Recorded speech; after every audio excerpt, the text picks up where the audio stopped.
দুই চোখের আলো নিভে গেলেও কাগজের নোট হাতে নিলেই বলে দিতে পারেন তা কত টাকার নোট। বিশেষ এই গুণ রয়েছে 17 বছর বয়সী লোকমান হোসেনের। চোখে দেখতে পান না কিছুই, তবুও দিব্যি সাইকেল চালাচ্ছেন লোকমান। চোখে না দেখলেও মানুষ চিনতে বিন্দুমাত্র ভুল করে না দৃষ্টি প্রতিবন্ধী লোকমান। আমি ইশারায় হাইটা যেতে পারি, রাস্তা দিয়ে সাইকেল চালিয়ে পারি, তারপরে এমনি সব জায়গায় যেতে পারি। আগে গাছে গুছে বাড়ি বাড়ি খাইতে, মন বাড়ি বাড়ি খাইনি। আপনার সাথে যে কথা কইতেছি আপনার পরবর্তীতে কোনো দেখলে এরম হইবে।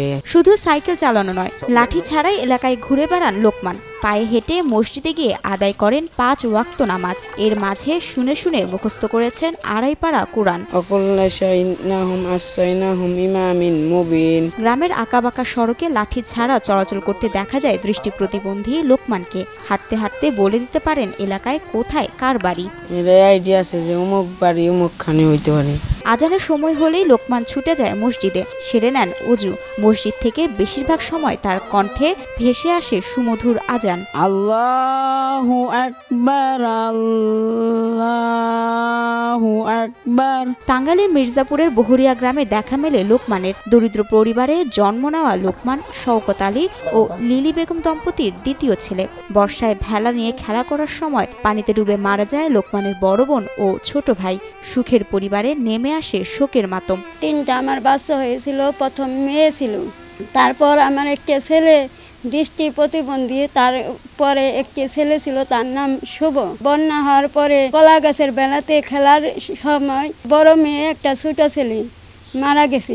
জন্মগতভাবে প্রতিবন্ধী হওয়ায় লোকমানকে ছেলে হিসাবে মেনে নিতে নারাজ ছিলেন বাবা শওকত আলী। 2 সন্তান মারা যাবার পর স্ত্রী লিলি বেগমের হাত ছেড়ে অন্যত্র সংসার বাঁধে শওকত। একটি মাত্র দৃষ্টি প্রতিবন্ধী ছেলে আছে, ওই ছেলে থাকার কারণে ওর আব্বা চলে গেছে, যে ওই ছেলে আমাকে কামাই করে দিতে পারবো না। এদিকে প্রতিবন্ধী ছেলেকে বুক থেকে ফেলতে পারেননি মা লিলি বেগম। খেয়ে না খেয়ে একমাত্র সন্তানকে নিয়ে মানবেতর দিন পার করছেন এই নারী।